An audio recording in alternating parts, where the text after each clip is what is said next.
hello students, welcome you all on Engineers Career Point. So my dear students, as you know कि हमने अपनी एक top 50 concept for gate 2025 का series start कर रखा है। तो आज हम एक नया टॉपिक जो कि लास्ट टॉपिक था स्पैनिंग ट्री, उसी का ही आगे का एडवांस पार्ट कवर करेंगे। तो my dear students, this side Mukesh sir और मैं वेलकम करता हूं आप सभी का इंजीनियर्स कैरियर पॉइंट प्लेटफॉर्म पे।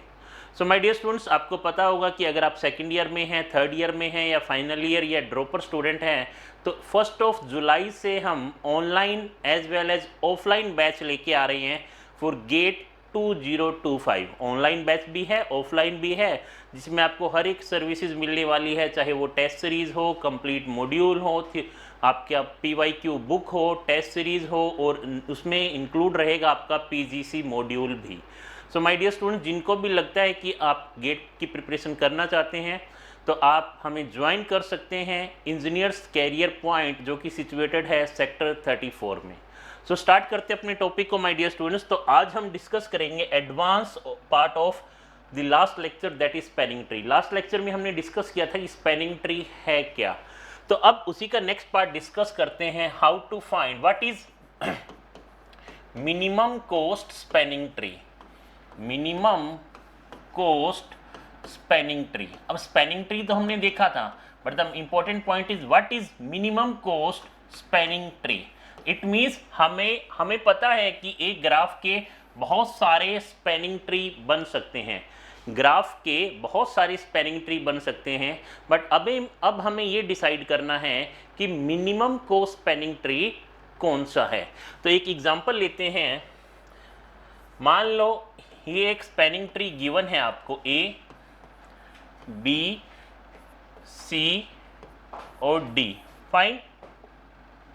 और हमें फाइंड आउट करना है मिनिमम कॉस्ट स्पैनिंग ट्री, जिसमें आपका कॉस्ट भी गिवन है 10, 5, 6, 9 और 8। एक्चुअल में minimum cost spanning tree find out करने के लिए हमारे पास दो एल्गोरिथम हैं, जो कि प्लेसमेंट पॉइंट ऑफ व्यू से बहुत ही इंपॉर्टेंट है। One is Prim's algorithm and second one is Kruskal's algorithm. दोनों की वर्किंग क्या है उसको एक बार हम छोड़ देते हैं, सबसे पहले टॉपिक को डिस्कस करते हैं या कंसेप्ट को डिस्कस करते हैं।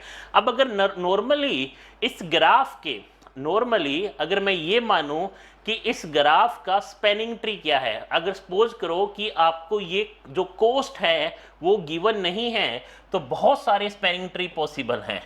स्पैनिंग ट्री की मैं बात करूं तो आपका spanning tree A, B, C, D ये भी पॉसिबल है, A, D, C, B ये भी पॉसिबल है, A, B, C, D ये भी पॉसिबल है। ऐसे बहुत सारे स्पैनिंग ट्री पॉसिबल है, बट द पॉइंट इज हमें क्या निकालना है, मिनिमम कॉस्ट स्पैनिंग ट्री हमें फाइंड आउट करना है।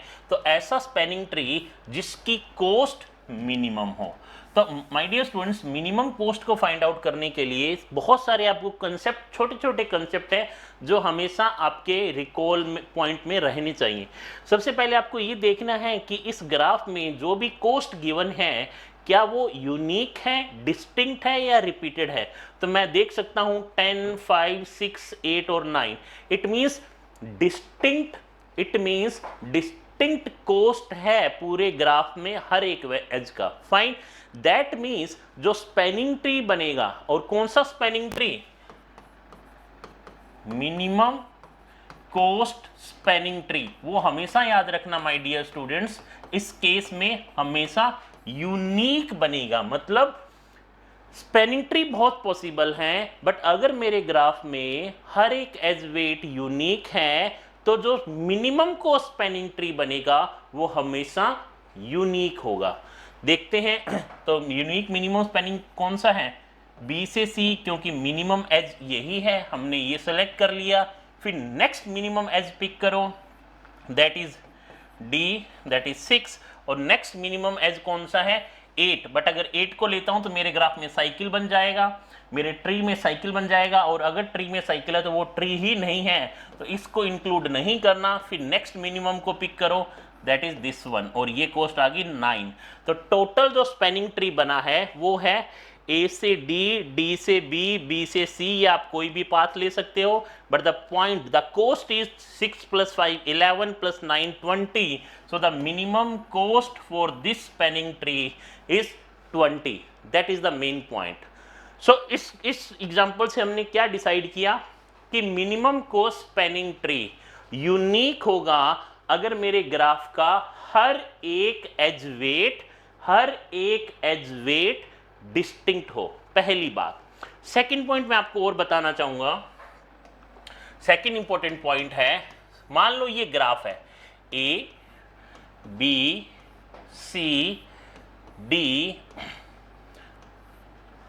ठीक है, 10 5 9 12 15। अगर मैं इसका minimum cost spanning tree find out करूं, अगर मैं इस ग्राफ का minimum cost spanning tree find out करूं तो क्या होगा, बी से C that is 5, then next minimum is 9, then C to D that is 9, next minimum is A से बी 10। इट मीन्स इस ग्राफ में मैक्सिमम वेट कौन सी एज का है, 15, तो वो 15 कभी नहीं आएगा, 15 मैक्सिमम एज वेट कभी नहीं आएगा।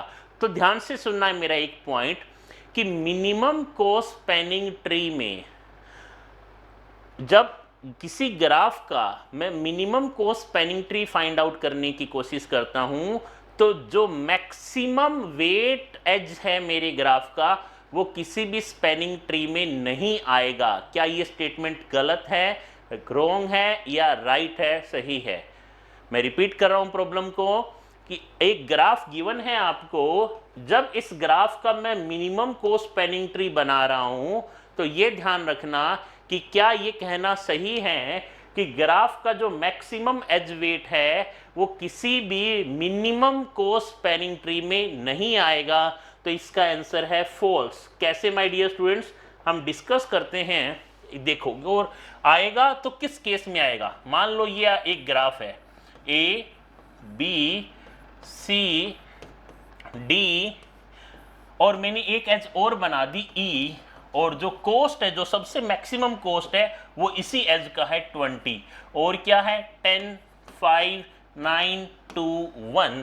तो माय डियर स्टूडेंट्स, अगर आपको इस ग्राफ का स्पैनिंग ट्री बनाना है तो और स्पैनिंग ट्री कुछ भी हो और कैसे भी बनाओ, 2 1 अब 9 और next is 5, but the main point is अगर आपको इस ग्राफ का स्पैनिंग ट्री बनाना है तो ई एज को भी, ई वर्टेक्स को भी कवर करना पड़ेगा, और ई वर्टेक्स पे जाने वाला रास्ता एक ही रास्ता है, अलग अलग रास्ता नहीं है। इट मींस ये कोस्ट आपको लेनी ही पड़ेगी।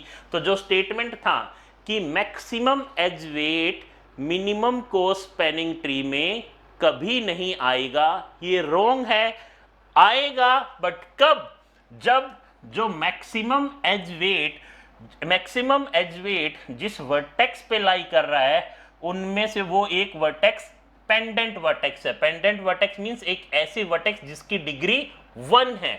1 डिग्री का मतलब उसमें जाने का रास्ता और बाहर आने का रास्ता एक ही है।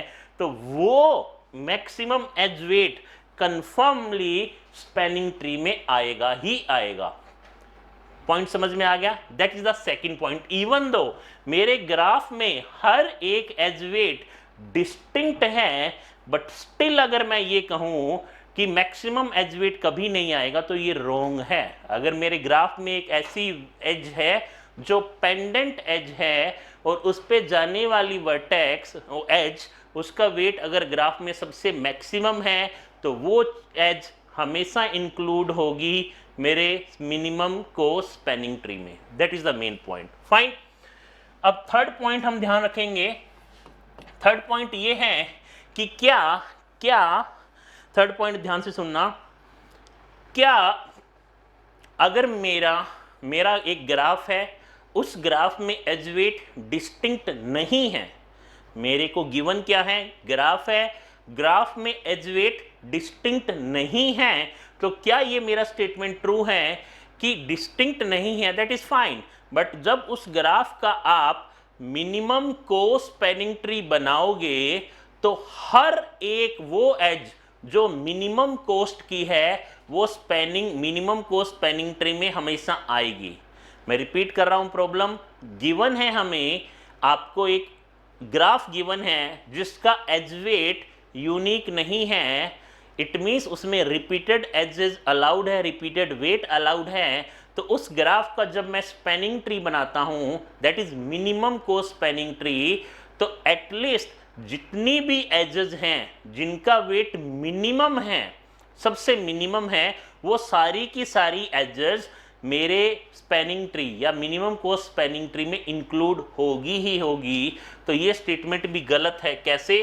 सपोज करो ये ग्राफ है ए, बी, सी और डी। फाइन, मैंने ये कहा कि ये एक स्पैनिंग ट्री है जिसके एज वेट रिपीट हो रहे हैं, मान लो ये रिपीट हो गए। तो स्टेटमेंट ये था कि जब आप इस ग्राफ का स्पैनिंग ट्री बनाओगे तो जो मिनिमम एज वेट है वो सारी की सारी स्पैनिंग ट्री में आएगी, नहीं आएगी। देखो कैसे, मान लो इसका स्पैनिंग ट्री ये बना दिया, मिनिमम कोस्ट स्पैनिंग ट्री 1 1 1, तो ये वाली नहीं आई, ये वाली आई ही नहीं। तो सारी की सारी आए ये जरूरी नहीं है। कई बार क्या होता है, इस टाइप की प्रॉब्लम जब गेट में आती है तो हमें लगता है कि अगर इस केस में देख लो, अगर मैं इसी का ये काउंटर एग्जांपल लूं,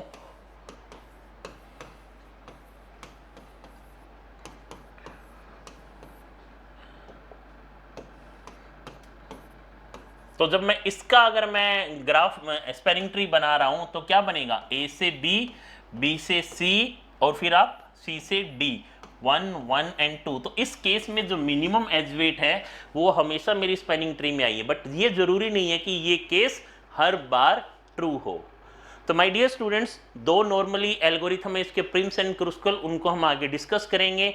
बट द मेन पॉइंट, जो आपको जो इंपॉर्टेंट पॉइंट है स्पैनिंग ट्री से रिलेटेड, वो ये ध्यान रखना है कि जो स्पैनिंग ट्री में एज वेट जो गिवन होता है, क्वेश्चन में मेन जो पॉइंट आपको फोकस करना है, गेट का एग्जाम हो या किसी भी पीएसयू का ये एग्जाम हो या किसी भी एंट्रेंस एग्जाम हो या कोई वैकेंसीज का एग्जाम हो, keep in mind my dear students, spanning tree एक ऐसा इंपॉर्टेंट टॉपिक है जिसका क्वेश्चन आपको हर एक एग्जाम में देखने को मिलेगा।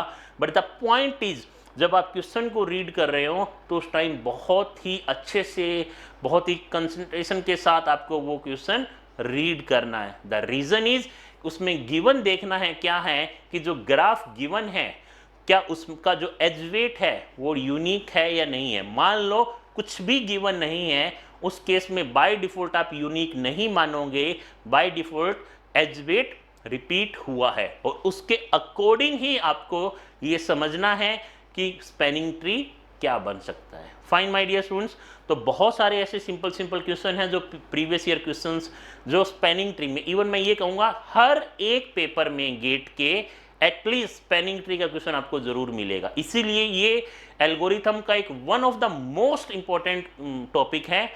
ट्राई करें, जितना भी हमने स्पैनिंग ट्री में पढ़ा है उसके बेसिस पे आप PYQs लगाएं, और अगर आपको लगता है कि कोई डिफिकल्टी आ रही है तो आप कमेंट सेक्शन बॉक्स में आप क्वेश्चन नंबर, PYQ ईयर, कौन सा सेट था वो सारा मेंशन करें, हम आपको अपना नंबर भी मेंशन करें, हम आपको कॉल करके उसका आंसर बता देंगे। और अगर आपको माय डियर स्टूडेंट्स लगता है कि आप गेट का प्रिपरेशन करना चाहते हैं तो आप हमारे साथ ज्वाइन कर सकते हैं। 1 जून से हमारा लाइव ऑनलाइन प्लस ऑफलाइन दोनों मोड में, offline Chandigarh centre sector 34 engineers career point में हम स्टार्ट करने जा रहे हैं। फाइन, स्टिल आपको कोई क्वेरी है तो आप हमारे एग्जीक्यूटिव से बात कर सकते हैं, और अगर आपको लगता है कि आप हमसे डायरेक्ट इंटरेक्शन करना है तो आप हमसे भी कांटेक्ट कर सकते हैं। करना क्या होगा, आपको एक नीचे गिवन डिस्क्रिप्शन में एक गूगल फॉर्म है, वो गूगल फॉर्म आपको फिल करना है, उसके बेसिस पे मेंटर, रिस्पेक्टिव ब्रांच के मेंटर आपको पर्सनली कॉल करके जो भी आपके डाउट है वो आपके क्लैरिफाई कर देंगे। Thank you.